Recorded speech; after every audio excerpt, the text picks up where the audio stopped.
ओम नमः शिवाय। नमस्कार दोस्तों, पूजन विधि में आप सभी का स्वागत है। आज मैं आपको पाप मोचनी एकादशी की व्रत कथा सुनाऊंगी, जो कि बहुत ही महत्वपूर्ण है। पाप मोचनी एकादशी हिंदू धर्म में महत्वपूर्ण व्रत माना जाता है। यह चैत्र मास के कृष्ण पक्ष में आती है। इस बार 2025 में यह 25 तारीख को मनाई जाएगी। 25 तारीख को 5:05 पर सुबह से स्टार्ट होनी है ये तिथि, और अगले दिन 26 तारीख को रात में 3:45 तक रहेगी। लेकिन उदय तिथि के अनुसार यह व्रत 25 तारीख को ही मनाया जाएगा। इस व्रत को करने से पाप से मुक्ति मिलती है। जैसा कि आपको नाम से समझ में आ ही रहा होगा, पाप मोचनी एकादशी।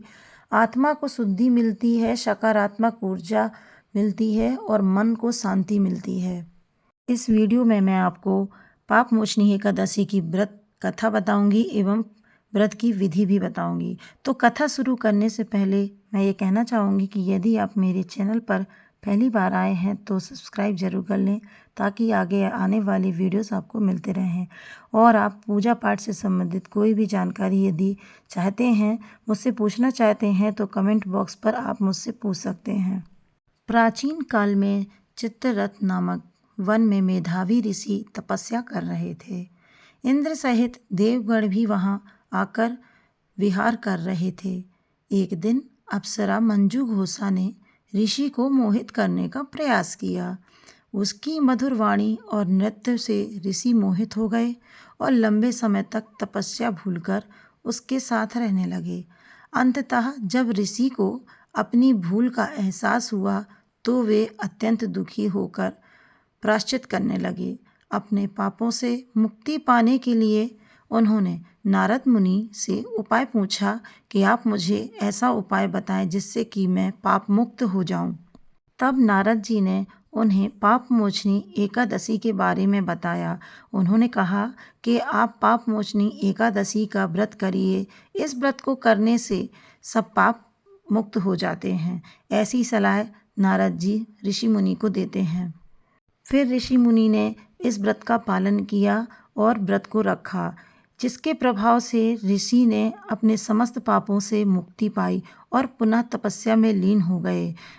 एकादशी व्रत रखने से सभी पापों से मुक्ति मिलती है और जीवन में पुण्य की प्राप्ति होती है। इसलिए हिंदू धर्म में सभी को एकादशी का व्रत अवश्य ही रखना चाहिए।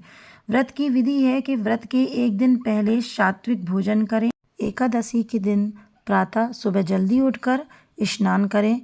स्नान करने के बाद स्वच्छ वस्त्र धारण करके भगवान विष्णु की पूजा करें। पूरे दिन निराहार फलाहार व्रत रखना है और भगवान विष्णु के नाम का स्मरण करना है। उनका मंत्र जपना है, ओम नमो भगवते वासुदेवाय, और विष्णु भगवान का पाठ करना है। सहस्त्र नाम पाठ करें आप, बहुत ही फलदायी होता है। सहस्त्र नाम पाठ करें।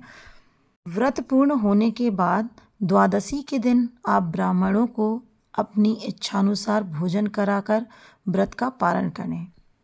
एकादशी के दिन घर पे चावल बिल्कुल नहीं बनाने चाहिए, ना ही चावल घर में आपके कोई खाए। एकादशी का व्रत हिंदू धर्म में हम सभी को जरूर करना चाहिए।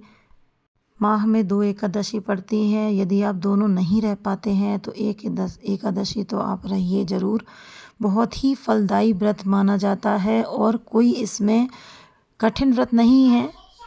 बहुत ही आसान विधि से, आसान तरीके से आप इस व्रत को पूरा कर सकते हैं। इसमें कोई कठिनाई नहीं है और इस व्रत को करने से बहुत ही महत्वपूर्ण फल मिलता है। तो दोस्तों, कैसी लगी आपको ये मेरी कथा कहानी और मेरी जानकारी? अच्छी लगी हो तो लाइक करें, शेयर करें, ताकि सभी तक ये कथा पहुंच सके, आपके भाई बंधुओं तक। राधे राधे, जय श्री कृष्णा।